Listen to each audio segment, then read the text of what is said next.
The Philadelphia Eagles are living through one of those quiet moments in the season where the biggest stories don't show up in official headline, but start circulating behind the scenes of the league. There's no trade announcement, no press conference, just something more subtle. A little discomfort here, some frustration there, a situation that starts catching the attention of people who truly pay attention. And when that happens with an average player, the NFL moves on. But when it happens with one of the most respected pass rushers in the league, everyone listens. That's how the NFL works. Major moves almost never start with announcements. They start with tension, with silence, with questions that aren't asked publicly, but echo inside front offices. And right now, that kind of tension exists in Las Vegas. A tension built around health, competitiveness, franchise direction, and above all, patience, or the lack of it. A situation that hasn't gone unnoticed by teams that are fully locked into win-now mode.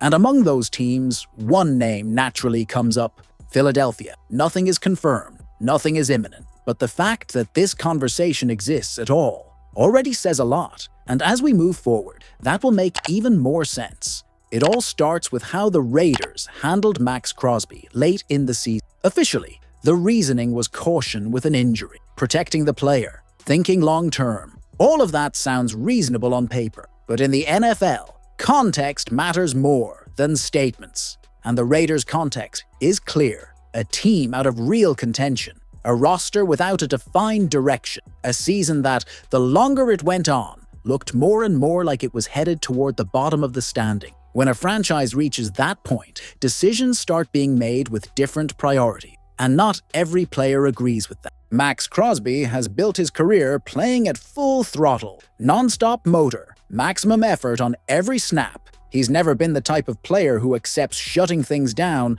just because the calendar says the season doesn't matter anymore. And when he found himself being rested late in the year, the frustration was noticeable. Nothing explosive, nothing overly public, but visible. And situations like that create something dangerous inside an organization. A crack, small at first, but big enough for outsiders to start imagining scenarios that once felt impossible. Not long ago, nobody even considered Max Crosby outside of Las Vegas. He was the face of the defense, a symbol of effort, a player who represented exactly what the franchise claimed it wanted to be. But now, for the first time, that external perception has shifted. Not because Crosby has demanded a trade, not because the Raiders want him gone, but because the directions no longer seem aligned. And when that happens, smart teams start paying attention. Philadelphia is one of those teams. The Eagles are at a very specific point in their cycle. They're not rebuilding, they're not just competing.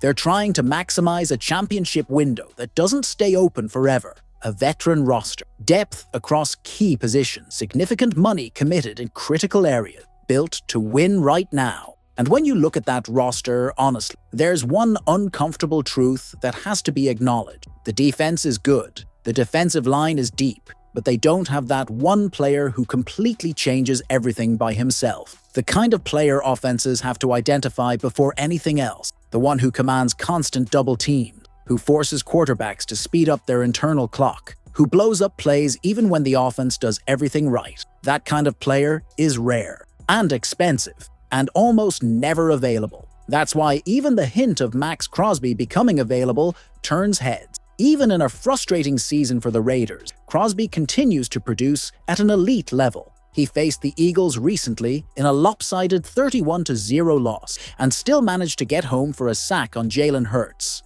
He didn't coast, he didn't check out, he kept playing. That tells you everything about who he is. Crosby finished the season with 10 sacks. That's the fourth time in his career he's reached double digits. He's been named to the Pro Bowl 5 straight years, year after year, showing consistency at one of the most physically demanding positions in football. And yet, despite all of that, Max Crosby has played in just one playoff game in his entire career. One. For a player of that caliber, that weighs on you. It doesn't show up in interview, it doesn't get posted on social media, but it matters. Meanwhile, the Raiders continue to sink. Even with a late win, all signs point to Las Vegas finishing among the bottom teams in the league, with a real shot at competing for the #1 overall pick in the 2026 draft. That's rebuilding, that's long-term planning, And it's the opposite of what a player in his prime wants. That's when questions start getting asked behind closed doors. Not demands, not decision, questions. What would it take? Who calls first? What actually makes sense for both sides? From the Eagles' perspective, the interest is logical. Philadelphia has a long history of being aggressive when a real opportunity to raise the team's ceiling presents itself. Howie Roseman has never been a passive general manager. When he believes the moment is now, he acts.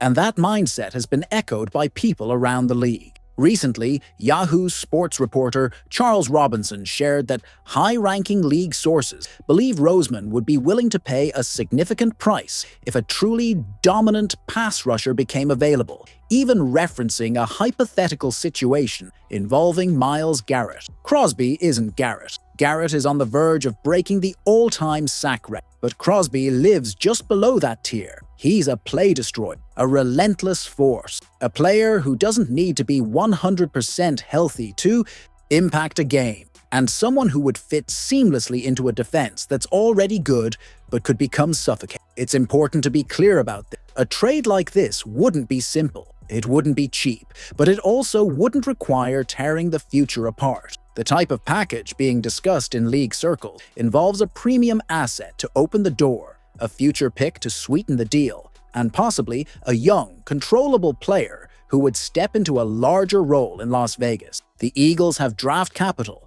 they have young talent, they have creative flexibility, and more importantly, they have urgency. Another detail that hasn't gone unnoticed: Crosby's experience in Philadelphia. He enjoyed the city, he praised the environment, he talked about the intensity of the crowd at Lincoln Financial Field. In a league as calculated as the NFL, comments like that are never meaningless. None of this means a trade is happening tomorrow. None of it guarantees the Raiders are ready to listen right now. But something has changed. The tension is real. The discomfort exists. And when those cracks appear, prepared teams don't wait for a formal invitation. They monitor, they evaluate, they position themselves. And that's exactly what the Eagles would be doing, because championship windows are unforgiving. They don't announce when they're about to close. 1 year, you're a piece away. The next, everything changes. Contracts expire. Injuries happen. The landscape shifts fast. Philadelphia knows that better than most. If Max Crosby becomes even remotely available, the Eagles would be negligent not to pick up the phone, not to finalize a deal immediately, but to understand the terrain, to gauge the cost, to be ready. Because opportunities like this don't come around often, and when they do, the teams that win are the ones who were prepared before the door fully opened. At the end of the day, this isn't about a confirmed trade. It's about reading the moment, understanding timing, recognizing when the market might be about to move. And that's exactly why this rumor mattered. So here's the question that really matters and deserves serious debate. If Max Crosby becomes available, should the Eagles go all in right now to maximize their championship window?